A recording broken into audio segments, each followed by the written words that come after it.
დილა მშვიდობისა, გურუ. ამ შაბათკვირის განახლებაში ჩვენ განვიხილავთ ბიტკოინს.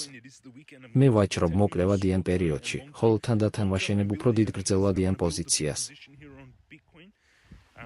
შორტის გაყიდვის ან გახსნის დრო დაახლოებით $126,000 იყო. ახლა დაინტერესებული ვარ დაახლოებით 58,000-ის ყიდვით, 48,000-ით, როგორც ყველაზე უარეს შემთხვევაში. როგორც ჩანს, მხარდაჭერა ყალიბდება, ამიტომ მე გავაშუქებ როგორც მოკლევადიან გარიგებას, ასევე გრძელვადიან დაყენებას. ეს ჩემი საკუთარი გარიგებებია და არა ფინანსური რჩევები.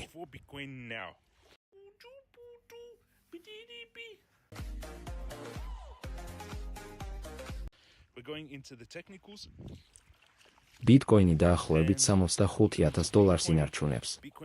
ბოლო დროინდელი დაბალი დაახლოებით 58,000 იყო დაახლოებით 54%-ით ქვემოთ $126,000 ყველა დროის მაქსიმუმზე და ფასი ამ ზონიდან აიწია.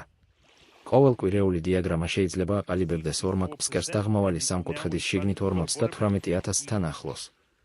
სტოქასტური და RSI იზრდება ჭარბი გაყიდვის დონეებიდან, მაგრამ შეკუმშვის იმპულსის მაჩვენებელი რჩება წითელი. Support now, I would say.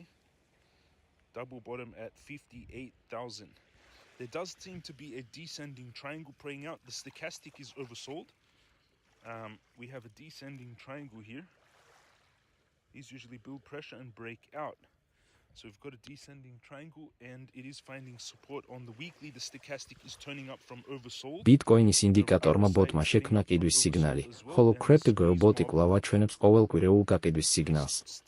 დღიურ გრაფიკზე ფასი გადავიდა დაღმავალი ტრენდის ხაზის ზემოთ, მაგრამ მოცულობამ არ დაადასტურა გარღვევა. წარუმატებელმა სვლამ შესაძლოა ბიტკოინი დააბრუნოს 58,000-მდე, რაც რჩება ჩემთვის სასურველი ზონა უფრო დიდი პოზიციისთვის.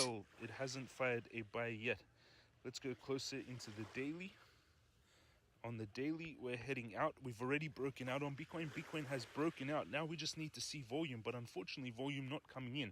So main big trade that I would take on Bitcoin is still at this 58K. პირველი სქემა ასახავს გარიგებას დაახლოებით 58,000-დან 84,000-ის მახლობლად ძირითადი წინააღმდეგობისკენ. ხატვის ინსტრუმენტი აჩვენებს დაახლოებით $850 რისკს დაახლოებით $25,800 პოტენციურ ჯილდოზე, ბერკეტების გარეშე.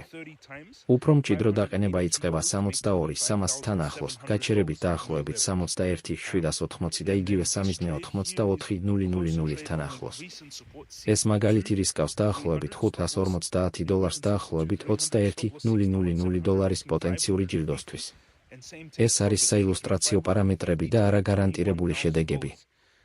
Great risk reward, 39 times risk reward. That's where I would take a trade. There does seem to be a support forming here as well. So I could add in a little bit at 64. მხარდაჭერა შეიძლება ასევე ჩამოყალიბდეს მიმდინარე ფასთან ახლოს. მე უკვე მაქვს 2 ბიტკოინის პოზიცია, რომელიც აჩვენებს დაახლოებით $1,000 არარეალიზებულ მოგებას. მე ვამატებ ეტაპობრივად და არა ერთდროულად. ბიტკოინის ნახევარი 64,000-თან ახლოს, მეორე ნახევარი 62,000-მდე, რასაც მოჰყვება ქვედა კიბეებით შეკვეთები დაახლოებით 60,000 და 58,000. ეს სტრუქტურა საშუალებას მაძლევს მონაწილეობა მიიღოს კაპიტალის შენარჩუნებისას უფრო ღრმა უკან დახევისთვის.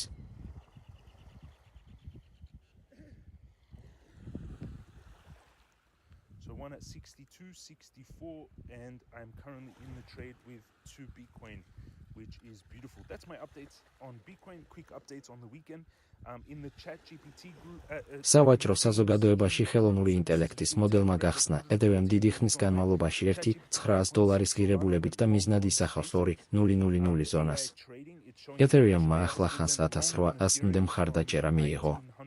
მოდელის მიერ გენერირებული სხვა პოზიციებმა მიაღწიეს მოგების მიზნებს, მათ შორის Solana Short და BNB Longs. ეს მაგალითები გვიჩვენებს, თუ როგორ ვაჭრობენ სისტემები, მაგრამ ისინი არ იძლევა სამომავლო მუშაობის გარანტიას.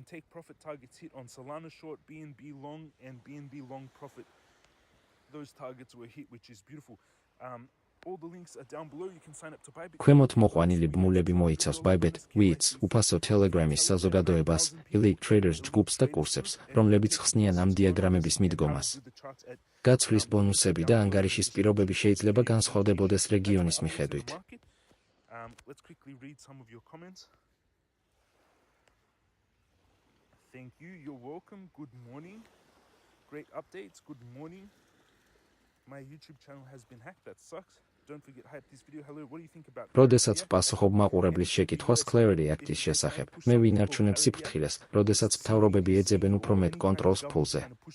ჩემი აზრით, ცენტრალური ბანკის ციფრულმა ვალუტამ შეიძლება შექმნას სერიოზული კონფიდენციალურობის და კონტროლის რისკები.